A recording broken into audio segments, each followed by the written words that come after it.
विधानसभा के बजट सत्र की शुरुआत राज्यपाल के अभिभाषण के साथ हुई, जहां उन्होंने बिजली, सड़क, पानी और कृषि के क्षेत्र में हुई उपलब्धियों को गिनाया, तो वहीं कानून व्यवस्था की हालत भी बेहतर बताई। राज्यपाल ने सरकार को लोक कल्याणकारी और विकास का लक्ष्य तय करने वाली करार दिया है। तो उधर विपक्ष ने सरकार पर राज्यपाल के जरिए झूठी तारीफ कराने का आरोप लगाते हुए सीएम को घोषणावीर के बाद अब उपलब्धि वीर करार दे दिया। तो बीएसपी विधायकों ने अभिभाषण के दौरान ही जमकर हंगामा कर सदन से वॉकआउट कर दिया। प्रदेश के उद्योग मंत्री कैलाश विजयवर्गीय ने धार में हिंदू संगठनों पर हुए लाठीचार्ज मामले में न केवल अपनी सरकार में कार्यकर्ताओं के पिटने का दर्द बयां किया, बल्कि धार मामले में प्रशासन को भी पूरी तरह फेल बताकर सरकार को कटघरे में खड़ा कर दिया। तो वहीं बीजेपी के दूसरे मंत्री और विधायक इस पर कुछ भी बोलने से बचते नजर आए। कांग्रेस ने शिवराज को कमजोर मुख्यमंत्री करार देते हुए धार विवाद को उसी का रिजल्ट बताया।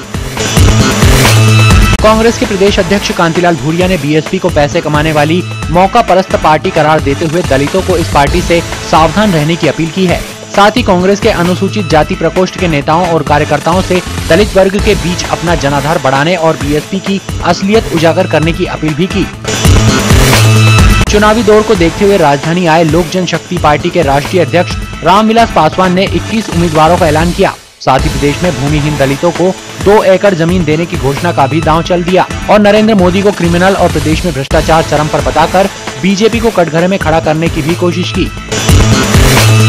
कवर्ड कैंपस में मोटी रकम देकर जिस सुरक्षा के लिए लोगों ने घर खरीदे थे, अब वे उसी सुरक्षा को लेकर चिंतित हैं, क्योंकि यहाँ रोज चोरी की वारदातें सामने आ रही हैं, जिसे लेकर रिटायर्ड पुलिस अधिकारी कवर्ड कैंपस की सुरक्षा पर सवाल खड़े कर रहे हैं। तो उधर पुलिस अधिकारियों का कहना है कि घटनाएं रोकने के लिए रहवासी समितियों से सुरक्षा के पुख्ता इंतजाम करने के लिए कहा गया है। बुटीक संचालिका डॉली और नवनीत की हत्या का खुलासा करते हुए पुलिस ने बताया उसके दोस्त ने ही उसे मौत के घाट उतारा।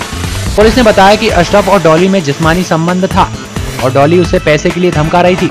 ऐसे तंग आकर अशरफ ने उसे गोली मार दी, जिसे पुलिस ने गिरफ्तार कर लिया। खाली पदों को भरने की मांग को लेकर आयुष डॉक्टरों ने स्वास्थ्य राज्य मंत्री महेंद्र हार्डिया के बंगले का घेराव किया। उनका कहना है कि सीएम ने आयुष डॉक्टरों के खाली पदों को 6 माह में भरने का ऐलान किया था, लेकिन अब तक कुछ नहीं हुआ। नियमितीकरण की मांग को लेकर दैनिक वेतनभोगी कर्मचारियों ने रैली निकालकर अपनी आवाज बुलंद की। कर्मचारियों ने 12 दफ्तर से विधानसभा घेरने के लिए निकले, लेकिन अंबेडकर मैदान पर पुलिस ने रोक लिया। वन विभाग में रिक्त पदों पर सीधी भर्ती का दैनिक वेतनभोगियों ने विरोध किया है। उनका कहना है कि कई सालों से दैनिक वेतनभोगी कर्मचारी रिक्त पदों पर नियमित होने और वन रक्षक बनने की आस लगाए हुए हैं, लेकिन कोई भी कार्रवाई नहीं हुई। संघ ने चेतावनी दी है कि जल्द ही इस ओर ध्यान नहीं दिया गया तो उग्र आंदोलन किया जाएगा। स्वास्थ्य कर्मचारियों ने जनवरी माह का वेतन न दिए जाने पर सतपुड़ा के सामने भीख मांग कर विरोध प्रदर्शन किया। उनका कहना है कि वेतन न मिलने से अब घर चलाना भी मुश्किल हो गया है। साथ ही आरोप लगाया कि वेतन की यह लेट लतीफी स्वास्थ्य विभाग के आला अधिकारियों की लापरवाही की वजह से हो रही है। उन्होंने चेतावनी दी है कि यदि जल्द उनका वेतन नहीं दिया जाता तो वे जल्द ही उग्र आंदोलन करेंगे। नीलबढ़ क्षेत्र में चल रहे क्रेशर को बंद करने और सुरक्षा व्यवस्था सहित 14 सूत्री मांगों को लेकर रहवासी बुधवार को आंदोलन करेंगे। बुधवार को नीलबढ़ चौराहा पर होने वाले इस आंदोलन में क्षेत्र के लोग बड़ी संख्या में शामिल होंगे। कलियासोत पर शुरू हुए भोज एडवेंचर गेम के पहले दिन जाने माने गोल्फर ज्योति रंधावा ने स्काई डाइविंग की। साथ ही कहा कि ऊंचाई से भोपाल बेहद खूबसूरत दिखाई देता है। कार्यक्रम का उद्घाटन प्रभारी मंत्री जयंत मलैया ने किया।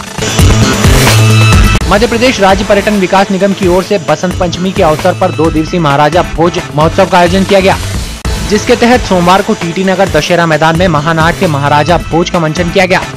कार्यक्रम में राजा भोज के कृतित्व और व्यक्तित्व पर प्रकाश डाला गया। नाटक के मंचन के लिए हाथी, घोड़े और भव्य दरबार का सेट देखकर दर्शक आश्चर्यचकित हो गए। कलाकारों की प्रस्तुति ने उपस्थित जनों का मन मोह लिया। भारत भवन की 31वीं वर्षगांठ के उपलक्ष्य में आयोजित 9 दिवसीय महोत्सव के अंतर्गत सोमवार को नाटक का मंचन किया गया। प्रसिद्ध निर्देशक राजेंद्र नाथ द्वारा निर्देशित जात ही पूछो साधु की नाटक का मंचन किया। कलाकारों ने अपनी प्रस्तुति से सभी का मन मोह लिया। नाटक का उपस्थित जनों ने जमकर आनंद उठाया।